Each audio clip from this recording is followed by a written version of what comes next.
देखिए आज हम लोग रीजनिंग का एक टॉपिक है आपका डाइस।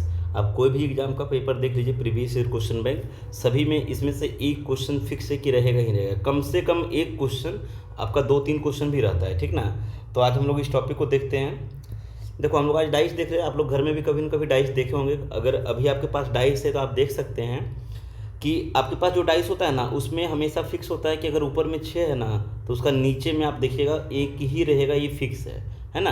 अगर ऊपर में 3 है तो नीचे क्या होगा आपका, ये 4 होगा, ये फिक्स है आपका, कभी नहीं बदलेगा ये, है ना। अगर ऊपर 5 है तो नीचे क्या होगा आपका, ये 2 है। आप करके आप देख सकते हैं इसको प्रैक्टिकली घर पे अभी। एक तो ये हुआ, और एक होता है ऑर्डिनरी डाइस होता है, इसको हम लोग स्टैंडर्ड डाइस बोलते हैं। ये जो आपका पासा है, अगर ऐसा है कि ऊपर 6 है नीचे 1 है, ऊपर 3 है नीचे 4 है, उसको घुमा कर देखिएगा तो बन समझ में आएगा। तो ये आपका मानक पासा इसको बोलते हैं, मानक पासा, स्टैंडर्ड डाइस, ठीक ना। और एक होता है ऑर्डिनरी डाइस। तो ऑर्डिनरी डाइस में ऐसा कोई फिक्स नहीं होता है कि अगर ऊपर 6 है तो नीचे 1 होगा, यहाँ पे 5 भी हो सकता है, 2 भी हो सकता है, कुछ भी हो सकता है यहाँ पे। तो इसको ऑर्डिनरी डाइस है, तो इसको हम लोग आगे भी देखेंगे। अभी फिलहाल हम लोग मानक पासा पे बात करेंगे। तो आपके पास देखिए कि इमेज यहाँ पे दिख रहा है, इसमें सॉरी 9 नहीं है, ये 6 ही है, ये बाई मिस्टेक है ना। यहाँ पे देखिए क्या है। तो सबसे पहली बात तो ये है इंपॉर्टेंट कि इसका पहचान कैसे करेंगे कि ये मानक पासा है कि ऑर्डिनरी डाइस है ना। तो इसको हम लोग कैसे पहचान करेंगे, तो इसका पहचान सबसे सिंपल है कि जो डाइस आपको दिख रहा है उसमें से 3 साइड आपको दिखेगा, तो 3 साइड में से किसी भी 2 सतह को जोड़ना है, किसी भी 2 साइड को जोड़ना है। जैसे यहाँ पे 5 और 3 को जोड़ना है तो 8 हो जाएगा, है ना। कितना हो जाएगा 8। या फिर आपको 3 और 6 को जोड़ना है, कितना हो जाएगा 9। या फिर आपको इसको जोड़ना है, 6 और 5 को जोड़ना है 11। तो किसी भी 2 को जोड़ना है, ना कि तीनों को जोड़ना है, किसी भी 2 को जोड़ना है, और उसमें से उसका योग किसी भी हाल में 7 नहीं होना चाहिए, ठीक ना। क्या नहीं होना चाहिए, 7 नहीं होना चाहिए। इसमें क्या होता है कि जो अपोजिट होता है ना, उसका योग 7 होता है ना। जैसे आपने अभी नोटिस किया था कि हमने ऊपर 5 लिखा तो नीचे क्या होना चाहिए, 2 होना चाहिए। तो ये 5 और 2 7 हुआ, ऊपर 6 हुआ तो नीचे 1 होगा, है ना। तो ये आपका 7 हो जाएगा यहाँ पे। तो इसमें क्या होता है कि अपोजिट सतह का योग 7 होता है। क्लियर। इसमें किसी भी 2 सतह का, रेगुलर सतह का योग 7 नहीं होगा। तो ये आपका क्या हुआ, मानक पासा हुआ। इसका ये आप लिख लो, परिभाषा लिख सकते हो। एक मिनट।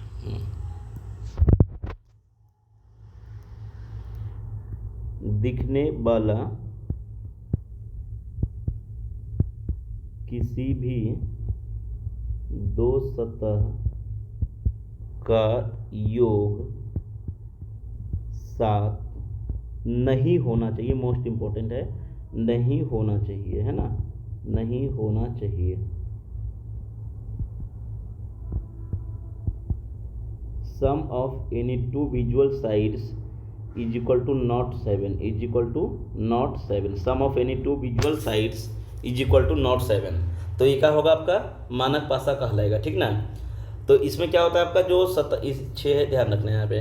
तो अगर हम पूछेंगे यहाँ पे 5 का अपोजिट क्या होगा, तो 5 अगर यहाँ पे, तो इसका नीचे जो आपको ये इस साइड में है ना, जो इसका नीचे में है, इसका इस साइड में है, तो 5 ऊपर तो नीचे क्या हो जाएगा, 2 हो जाएगा, क्योंकि ये जो है आपका मानक पासा है। इसमें किसी भी 2 रेगुलर सतह का योग 7 नहीं है, ठीक ना। तो यहाँ पे अगर इस साइड में 3 है तो इस साइड में क्या हो जाएगा, यहाँ पे इस साइड में क्या रहेगा, यहाँ पे तो 4 हो जाएगा। आई होप कि समझ में सभी को समझ में आ रहा है, ठीक है। चलिए नेक्स्ट आपका यहाँ पे ये है, देखिए जस्ट एक मिनट। पहले तो पहचान करना है कि ये मानक पासा है कि नहीं है। तो भाई ऊपर 5 है, देखो आप यहाँ पे, ये दोनों 8 हुआ, ये 9 हुआ, ये 11 हुआ, वही क्वेश्चन हो गया क्या। चलो ठीक है, जो भी है आप इसका आंसर बताओगे यहाँ पे 5 का अपोजिट क्या होगा, और एक आपका बताओगे यहाँ पे 2 का अपोजिट क्या होगा। सॉरी 2 नहीं, एक तो आप बताओगे 5 का, और दूसरा आप बता दो यहाँ पे 1 का अपोजिट क्या होगा, ठीक है। चलिए नेक्स्ट क्वेश्चन पे आते हैं हम लोग। ये मोस्ट इंपॉर्टेंट है आपका, देखो ये क्वेश्चन आपका है ना। इसमें क्या है, ये देखो आपका ऑर्डिनरी डाइस है, देखते ही पता चल रहा है। ऑर्डिनरी कैसे, ये ब्लैक है इसलिए नहीं, ये क्या है ऊपर में, यहाँ पे आपका देखो ये क्या है 1 है, और यहाँ पे आपका ये कितना है 6 है। तो 6 और 1 भैया यहीं पे 7 हो गया। तो जैसे ही 2 सतह का योग 7 हो जाएगा ना, तो साधारण पासा होगा। क्या होगा, एग्जाम में पूछा जाता है कि निम्न में से कौन सा साधारण पासा या फिर मानक पासा है, ध्यान रहे, है ना। तो ये साधारण पासा हो जाएगा आपका। ये ऑर्डिनरी डाइस है क्योंकि इसमें से इसका योग 7 हो गया। तो इसका क्या होता है कि अपोजिट फिक्स नहीं होता है। इसमें आपको सिंपल से हम एक शब्दों में बोले तो इसका अपोजिट आपको इसे ध्यान रखना है कि जो दिख रहा है ना, जो दिख रहा है आपको क्या क्या दिख रहा है, 1 दिख रहा है, 4 दिख रहा है और आपका 6 दिख रहा है। तो जो दिख रहा है इसका उल्टा क्या होगा, जो नहीं दिख रहा है, ठीक ना। जैसे अगर हम पूछेंगे कि 1 का उल्टा क्या होगा, तो 1 का उल्टा आपका होगा जो नहीं दिख रहा है। तो नहीं दिखने में क्या क्या है आपका यहाँ पे, तो भैया बोलोगे नहीं दिखने में आपका 2 भी है, 3 भी है और 5 भी है। तो ये सभी आपको लिखना है कि 1 का उल्टा में या करके, है ना, इधर 2 और 3 और 5 इस टाइप से आपको लिखना है, ठीक है। चलिए नेक्स्ट आपका यहाँ पे है कि 4 का अपोजिट क्या हो जाएगा। तो 4 आपका यहाँ पे है तो इसका अपोजिट में क्या हो जाएगा, तो सिंपल सी बात है 4 आपको दिख रहा है तो इसका उल्टा क्या होगा, जो नहीं दिख रहा है। तो नहीं दिखने में यहाँ पे देखो क्या क्या है, 4 है यहाँ पे, तो 4 का उल्टा में क्या हो जाएगा यहाँ पे, देखो सेम वही हो जाएगा आपका 2, 3 और 5, ये सभी नहीं दिख रहा है, ठीक ना। तो सेम केस अगर पूछा जाएगा आपको कि जो नहीं दिख रहा है उसका उल्टा क्या होगा, तो जो दिख रहा है, क्लियर ना। जो नहीं दिख रहा है उसका उल्टा क्या होगा, तो जो दिख रहा है। इसे अगर हम पूछ लेंगे कि 2 का उल्टा क्या होगा, तो 2 आपको दिख रहा है यहाँ पे नहीं, तो इसका उल्टा होगा जो दिख रहा है। तो 1 हो जाएगा, 4 हो जाएगा और 6 हो जाएगा। आई होप कि सभी को समझ में आ रहा है यहाँ पे, ठीक है। यहाँ पे किसी को कोई डाउट्स नहीं है, कोई कन्फ्यूजन नहीं है। चलिए नेक्स्ट क्वेश्चन पे आते हैं। आपका यहाँ पे देखिए, इसमें से इसका आंसर आप लोग बताओगे।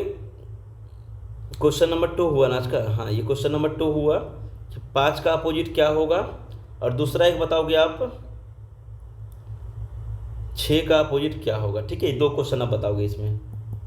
क्वेश्चन नंबर 2 में 2 क्वेश्चन है ना। जैसे यहाँ पे ये क्वेश्चन है आपका, निम्न में से कौन सा मानक पासा नहीं है। ध्यान रहे, मानक पासा है नहीं पूछा है, मानक पासा नहीं है, is not standard dice, clear ना। तो आपको सिंपल सी बात है कि जो मानक पासा है उसका आंसर नहीं होने वाला है, क्योंकि मानक पासा बोला है कि नहीं होना चाहिए। तो पहला नंबर दिख रहा है कि मानक पासा है, बिकॉज क्या है, ये किसी भी 2 का योग साथ नहीं हो रहा है, ठीक ना। सिंपल सी बात है, इसका बोलने का मतलब ये नहीं है, मतलब आप ये बताओ क्या बताना है आपको, ऑर्डिनरी डाइस बताना है, साधारण पासा बताना है। तो ये भैया साधारण पासा है, क्योंकि 6 और 1 ये 7 हो रहा है, ठीक ना। बाकी ये भी आपका मानक पासा है। यहाँ पे ऑप्शन कुछ भी एक और डाल दो, यहाँ पे 5 डाल दो, 5, 3 और आपका एक 6 डाल दो यहाँ पे, हाँ 6 डाल दो, ठीक है। 5, 3 ये भी आपका मानक पासा है, किसी भी 2 का योग 7 यहाँ भी नहीं हो रहा है। आई होप कि क्लियर है सभी का, ठीक है। देखिए नेक्स्ट आपका यहाँ पे ये है कि 5 के सामने कौन होगा। 5 के सामने मतलब अपोजिट में कौन सा होगा, तो आपको ये ध्यान देना है इसमें। उससे पहले देखिए, इससे पहले आपको हम 2 चीज़ यहाँ पे समझाना चाह रहे हैं, है ना। इससे पहले आप 1 मिनट ब्लैंक पेज एक ले लेते यार। चलिए ठीक है, समझ में आ जाएगा, ठीक ना। देखो 2 चीज़ क्या है, आप लोग भी चाहते हैं यहाँ पे ड्रॉ कर लो एक डाइस। एक तो पहले आप लोग इसको नोट कर लो, उसके बाद ही हम लोग क्वेश्चन पे आएंगे। ये आप इसको दे दो टाइप 2 में, है ना, उसको टाइप फर्स्ट कर देना, इसको टाइप 2 कर देना आप।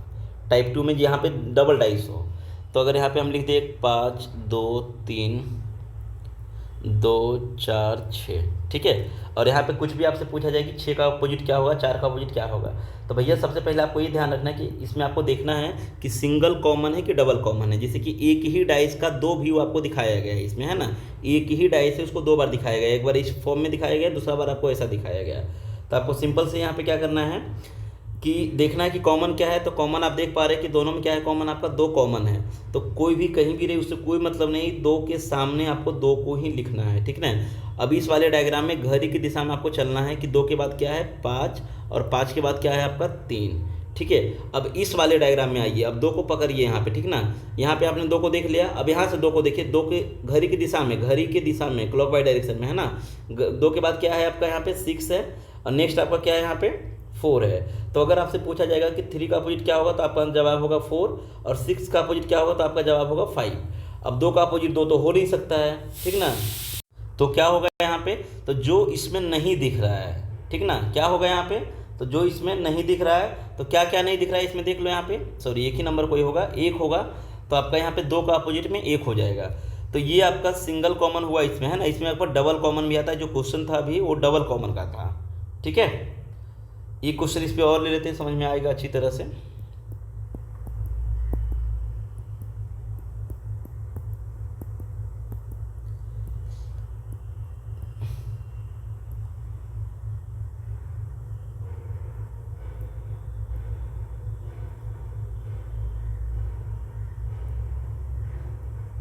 देखो इसमें आपका कॉमन क्या है, 5 है, तो कहीं भी रही उसमें कोई मतलब नहीं, 5 के सामने 5 लिखना है और घड़ी की दिशा में मूव करना है। 5 के बाद 2 है, उसके बाद इसमें क्या है आपका 3 है ना। अब इसमें क्या है 5 के बाद 1 है और उसके बाद क्या है आपका 4 है। तो अगर आपसे पूछा जाएगा 3 का उल्टा क्या होगा तो आपका जवाब होगा 4, 2 का उल्टा क्या होगा तो आपका जवाब होगा 1, 5 का 5 हो नहीं सकता है, क्या होगा यहाँ पे, तो 5 का जो बच रहा है यहाँ पे आपका क्या बच रहा है यहाँ पे 6 बच रहा है, तो 5 का उल्टा यहाँ पे 6 हो जाएगा। अगर पूछेगा 2 का उल्टा क्या होगा तो 1, 3 का उल्टा क्या होगा तो 4। आई होप कि क्लियर है। अब चलिए अब आते हैं क्वेश्चन पे आपका। देखिए आपका यहाँ पे क्वेश्चन ये था कि 2 अगर निचली सतह पर है तो इसका ऊपरी तल पर क्या होगा। मतलब सिंपल सी बात है कि ऊपरी तल में कितना बिंदु होगा, अपोजिट क्या होगा, 2 का अपोजिट क्या होगा। तो सबसे पहले आप यहाँ पे ये देखिए कि इसमें क्या है आपका, अच्छा ये नहीं बताया ना अभी, एक मिनट रुकिए, पहले इसको भी देख लो यहाँ पे, है ना। अगर डबल कॉमन होगा तो इस केस में क्या करना है आपको, अगर डबल कॉमन होगा तो ये उससे भी इजी है, ठीक है ना। ये इजी कैसे है, देखो यहाँ पे ये 2 है आपका, ये 3 है और आपका ये 5 है, ये आपका 3 है, ये आपका 4 है और ये आपका ये 5 है, ठीक है। तो इसमें क्या आप देख पा रहे हैं कि डबल कॉमन है। डबल कॉमन क्या क्या है आपका यहाँ पे, एक तो आपका यहाँ पे 5 कॉमन है और दूसरा आपका यहाँ पे ये दूसरा आपका क्या है यहाँ पे कॉमन 3 कॉमन है ना। ये आपका 3 कॉमन है। तो सबसे पहले कॉमन को आपको लिखना है कि 3 के सामने आपको 3 लिखना है और दूसरा आपको यहाँ पे 5 के सामने आपको 5 लिखना है, कहीं भी रहे उससे कोई फर्क नहीं पड़ेगा। नेक्स्ट आपका जो बचता है यहाँ पे, इसमें 2 बच रहा है, इसमें 4 बच। तो अगर जनरली क्वेश्चन एग्जाम में भी आप देखना, जनरली क्वेश्चन यही पूछा जाता है कि 2 का अपोजिट क्या होगा, तो सिंपल सी बात है 2 का अपोजिट 4 हो जाएगा, है ना। तो इसमें 2 है और आपका इसमें 4 है, तो 2 का अपोजिट हो गया। लेकिन अगर आपसे पूछ दिया जाए यहाँ पे 3 का उल्टा क्या होगा या फिर 5 का उल्टा क्या होगा, तो इस केस में आप क्या करोगे, देखो ध्यान से। आपको जब दिखे ना कि डबल कॉमन है, जब भी आप देखो बनाना नहीं है, आपको क्या करना है, जब भी दिखे कि डबल कॉमन है तो उसको आपको सर्कल करना है। एक तो ये 5 हो गया और एक आपका 3 हो गया, ये कॉमन है। तो भैया 2 का तो फिक्स है कि 4 होगा और 4 का 2 हो जाएगा। तो ये 3 और 5 आपको दिख रहा है, 3 और 5 क्या होगा तो इसको एक साथ लिखना है, 3 या 5।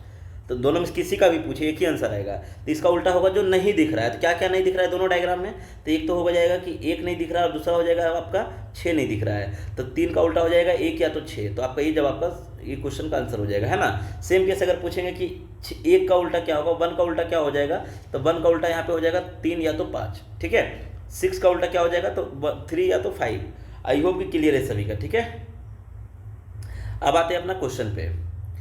क्वेश्चन देखो यहाँ पे ये है कि नीचे अगर 2 है तो ऊपर में क्या होगा, तो मतलब 2 का अपोजिट क्या होगा। तो सबसे पहले आप देखो यहाँ पे क्या करना है आपको, हम बताए सर्कल करना है यहाँ पे। तो 3 को आपने सर्कल किया, चलो सिंगल कॉमन है तो अच्छी बात है, सिंगल कॉमन है यहाँ पे, तो यहाँ पे कुछ करना ही नहीं है ना। 3 का अपोजिट 2 का अपोजिट क्या होगा, तो आप देख सकते हैं कि यहाँ पे आपने 3 को सर्कल किया ना, तो ये इसका एंटी क्लॉक डायरेक्शन में है। तो हम यहाँ पे पूरा ना लिखेंगे, सिर्फ हमको 2 से मतलब रखना है। तो इसका एंटी क्लॉक डायरेक्शन में आपका 1 हो जाएगा, तो 2 का उल्टा क्या हो जाएगा, 1 हो जाएगा, है ना। तो आप यहाँ पे चाहो अगर किसी और का पूछता, मतलब स्टैंडर्ड फॉर्म ये है इसका कि आपने यहाँ पे 3 को सामने 3 को लिख दो और 3 के बाद में आपका यहाँ पे 6 हो जाएगा और 6 के बाद में यहाँ पे 2 हो जाएगा, ठीक ना। जो लोग न्यू हैं उन लोग को ध्यान से देखेंगे, 3 के बाद इसमें 5 है और उसके बाद आपका 1 है, तो 2 का उल्टा 1 आ गया यहाँ से भी, और 6 का उल्टा 5 हो गया, 3 का 3 होगा नहीं, तो यहाँ पे बचेगा जो वो हो जाएगा, 3 का उल्टा 4 हो जाएगा, ठीक है। चलिए नेक्स्ट क्वेश्चन देखते हैं। यहाँ पे इस क्वेश्चन पे आते हैं, रुको 1 मिनट पहले। हाँ, इस क्वेश्चन का आंसर आप लोग बता दो यहाँ पे क्या होने वाला है। देखो अभी हम आप लोगों को बताए थे,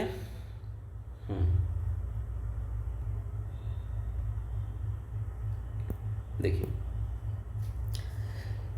सबसे पहली बात तो आपको यहाँ पे देखना है कि सिंगल कॉमन है कि डबल कॉमन है। तो इसमें क्या है आपका डबल कॉमन है, क्योंकि यहाँ पे 6 भी है और साथ साथ में आपका 4 भी है। तो अगर हम पूछेंगे 1 का क्या होगा, तो 1 का 5 और 5 का 1, ये कन्फर्म होगा अपोजिट, है ना। ये एक ये दोनों आपस में अपोजिट है। लेकिन हमसे पूछेगा 4 का उल्टा क्या होगा, तो 4 दोनों जगह पे है, तो क्या है जो दोनों में नहीं है, तो जवाब होगा कि 3 नहीं है और 2 नहीं है ना, तो 2 और 3 हो जाएगा। सेम केस अगर हम पूछेंगे 2 का उल्टा क्या हो जाएगा, तो आपका जवाब होगा, आपका जवाब क्या हो जाएगा, 4 या फिर 6, 4 या फिर 6, क्योंकि हमने आपसे पूछा 2 का और 2 इसमें भी नहीं है, 2 इसमें भी नहीं है। तो इसी केस में क्या होगा, जो दोनों में है, ठीक ना। तो इसमें आइदर करके ऑप्शन आता है, तो डबल कॉमन वाला ध्यान रखना है। सिंगल कॉमन वाला इजी है, देखो इस केस में क्या करना है आपको, यहाँ पे जो डायग्राम दिख रहा है, एक मिनट आते हैं यहाँ पे, है ना, देखो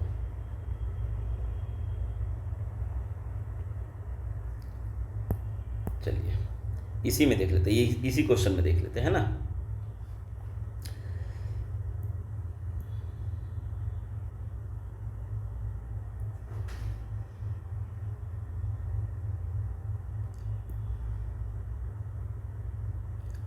one two three four five six, ठीक है। तो इस क्वेश्चन में क्या करना है, किसी का भी अपोजिट आपसे पूछे, ये क्या है, एक डाइस है, उसको पूरा ओपन करके ऐसे रखा है आपके सामने। इसको जब फोल्ड करेगा ना, तो इसको फोल्ड करने पर ये आपका इस साइड से ऊपर हो जाएगा और ये भी आपका इस साइड से ऊपर हो जाएगा, है ना, ये आपका ऊपर आ जाएगा और ये आपका इधर से आ जाएगा ऊपर और ये इधर से ऊपर पूरा आएगा, फिर चार उसको कवर कर देगा। इमेजिंग करके देखो, नहीं तो इसका, है ना, देखिए यहाँ पे। तो इसमें क्या करना है, किसी का भी अपोजिट पूछे तो सबसे ईजी ये है इसमें कि इसमें अपोजिट निकालना, आंख बंद करके आप बता सकते हैं कौन किसका अपोजिट है। जिससे अगर हम पूछेंगे 5 का अपोजिट क्या करना है, किसी का भी अपोजिट अगर हम आप पूछे तो आपको सिंपल सी बात है कि एक बॉक्स यानी कि एक खाना को गैप करना है और उसके बाद कुछ भी दिखे तो आपको बोल देना है सामने उसका, है ना, या फिर उसके पैरेलल में, उसके सामने या फिर उसके पैरेलल में अपोजिट होना चाहिए, ठीक ना, एक गैप करना है आपको। जैसे हमने पूछा यहाँ पे कि अगर हम आपसे पूछा जाएगा कि 5 का अपोजिट क्या होगा, तो 5, ये खाना पूरा आपका गैप करो, इसको गैप करना है, 5 के बाद अल्टरनेट लेना है ना, 5 के बाद क्या हो जाएगा 6, तो 5 का अपोजिट फिक्स है कि 6 होगा। और एक बात और ध्यान रखना है कि अगर कोई नंबर किसी का अपोजिट हो गया ना, तो कभी भी उसका नेबर्स नहीं होगा, पड़ोसी नहीं हो सकता है, ठीक है। अगर कोई भी किसी का अपोजिट है तो वो उसका पड़ोसी नहीं होगा, ये बात ध्यान में रखना है। क्यों, आई होप कि समझ रहे हो ना। जैसे ऊपर छत है और नीचे आपका फर्श है, तो ये दोनों कभी सामने एक ही सतह पे आएगा, नहीं आएगा, ठीक है, ये दोनों अपोजिट है तो कभी नेबर्स बनेगा ही नहीं। तो यहाँ पे अगर हम पूछेंगे कि एक का अपोजिट क्या हो जाएगा, तो इसमें आपका जो है एक का अपोजिट हो जाएगा, अगर हम पूछेंगे एक का अपोजिट क्या हुआ, तो एक सर्कल करो, एक का अपोजिट हो जाएगा 3। नेक्स्ट अगर हम पूछे आपसे, बताओ भैया कि 2 का अपोजिट क्या हो जाएगा, तो 2 का अपोजिट हो जाएगा आपका 4। आई होप कि ये चीज़ समझ में आया है, सिंपल सी बात है, एक गैप करना है और आपको आंसर लिखना है, ठीक ना। अब आते हैं हम क्वेश्चन पे अपना डायरेक्टली। देखो अब इसमें पहली बात तो ये, आपको कभी भी अगर ऐसा क्वेश्चन एग्जाम में देखने को मिलता है ना, कम से कम 2 क्वेश्चन आपका कोई भी एग्जाम देख लेना, 2 क्वेश्चन रहेगा ही रहेगा। एक तो इस फॉर्म में होता है, दूसरा आपका सिंपल जो बता रहे थे अभी, है ना। तो इस टाइप का कभी भी क्वेश्चन रहेगा ना, तो इसमें क्या होता है कि कौन सा आकृति बनेगा या फिर कौन सा आकृति नहीं बनेगा, ये क्वेश्चन बोला जाता है। तो इसमें आप देख लो ऊपर में क्या लिखा गया है, कौन सा आकृति घन बनाया जा सकता है, कौन सा क्यों बनेगा। तो सबसे पहले आपको ये ध्यान रखना है कि अपोजिट कभी भी सामने नहीं होगा, तो आपको यहाँ पे सबका अपोजिट लिखना है, उसी से आपका आंसर आ जाता है। तो ए का, जिसे हम यहाँ पे एफ से शुरू करते हैं, तो एफ का अपोजिट क्या हो जाएगा बी। तो इसका मतलब ये हुआ कि जहाँ पे एफ होगा वहाँ पे बी नहीं आना चाहिए, क्योंकि ये अपोजिट है, ठीक ना। जहाँ पे एफ होगा वहाँ पे बी नहीं आना चाहिए। और दूसरा आपका हम यहाँ पे ई का अपोजिट लिखे, तो ई का अपोजिट क्या हो जाएगा, यहाँ पे ई के लिए हो जाएगा सी, एक गैप करके। और नेक्स्ट आपका ए का क्या हो जाएगा, तो एक गैप, जिसे ए है तो यहाँ पे इसके गैप में ई आएगा एक, तो इसके पैरेलल आपको ऊपर नीचे कहीं भी दिखेगा तो उसका अपोजिट होगा। तो ई का अपोजिट क्या हो जाएगा डी। तो आपको ये ध्यान रखना है कि जहाँ पे ई है वहाँ पे सी नहीं होना चाहिए, जहाँ पे सी है वहाँ पे ई नहीं होना चाहिए, क्लियर ना। जहाँ पे ए है वहाँ पे डी नहीं होना चाहिए, ये आपको ध्यान रखना है।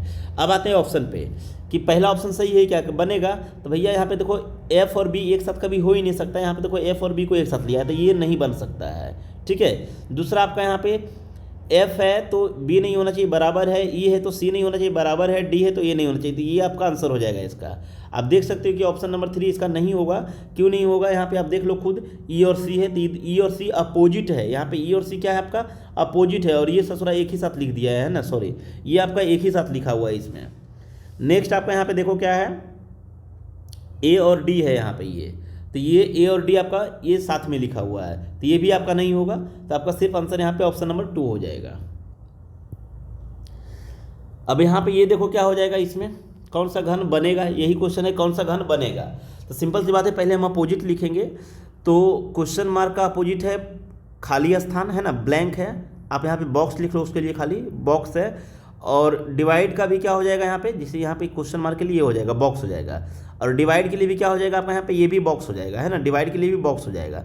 बोलने का मतलब ये है कि भैया अब यहाँ पे देखो 2 बॉक्स है, तो 2 बॉक्स कभी भी, 2 बॉक्स तो है ना, तो ध्यान ये रखना है कि 2 बॉक्स है इसमें, तो एक बॉक्स नहीं होगा, है ना, दूसरा बॉक्स हो सकता है। बोलने का मतलब ये है कि जहाँ पे क्वेश्चन मार्क है ना, उसके पड़ोसी एक बॉक्स होगा, दूसरा बॉक्स मतलब दो बॉक्स कभी भी एक साथ नहीं आ सकता क्वेश्चन मार्क के साथ में, है ना। बोलने का मतलब ये है, सिंपल सी बात है। वैसे यहाँ पे कोई बॉक्स बना के दिया भी नहीं है, इसलिए ईजी हो जाएगा, लेकिन आपको फिर भी हम आपको आगे थोड़ा बता दे रहे हैं कि अगर ऐसा ऑप्शन होता, सपोज मान लो कि इस टाइप का ऑप्शन होता क्वेश्चन मार्क ये दोनों बॉक्स, तो ये आंसर नहीं बनेगा, क्योंकि इसमें से एक बॉक्स इसका अपोजिट होगा। तो जो बॉक्स अपोजिट होगा वो कभी भी सामने नहीं लिख सकते उसका, है ना। तो ये तो सबसे सिंपल क्वेश्चन है, इसमें तो सब सिंबल का ही पूछा है, खाली सब सिंबल बेस्ड दिया हुआ भी है। तो के का आपका ट्रायंगल हो जाएगा, जहाँ पे के और ट्रायंगल क्या है, दोनों अपोजिट है। तो भैया ये आंसर कभी भी नहीं होगा, क्योंकि ये लिखा हुआ है। ये आंसर कभी भी नहीं होगा, क्योंकि ये भी लिखा हुआ है आपका यहाँ पे, है ना। दूसरा आपका क्या हो जाएगा, यहाँ पे देख लो, नेक्स्ट आपका क्या हो जाएगा, यहाँ पे डिवाइड है तो ब्लॉक चलेगा, हाँ ठीक है। तो यहाँ पे आपका एक ऑप्शन यहाँ पे दोनों राइट होगा, है ना, क्योंकि के है, के का अपोजिट ट्रायंगल होगा और क्वेश्चन मार्क का अपोजिट बॉक्स होगा और डिवाइड का अपोजिट ये होगा। तो ये दोनों को आप देख सकते हैं, ये दोनों तीनों तो ऐसे ही पड़ोसी है, एक पॉइंट पे है क्या क्या, तीनों तो यहाँ पे पड़ोसी है ये। तो ये दोनों आपका सही होगा। तो इसमें ऑप्शन एक्चुअली क्वेश्चन थोड़ा मिसिंग है, यहाँ पे एक ऑप्शन और यहाँ पे होना चाहिए कि यहाँ पे ऑप्शन रहेगा फिर ए बी सी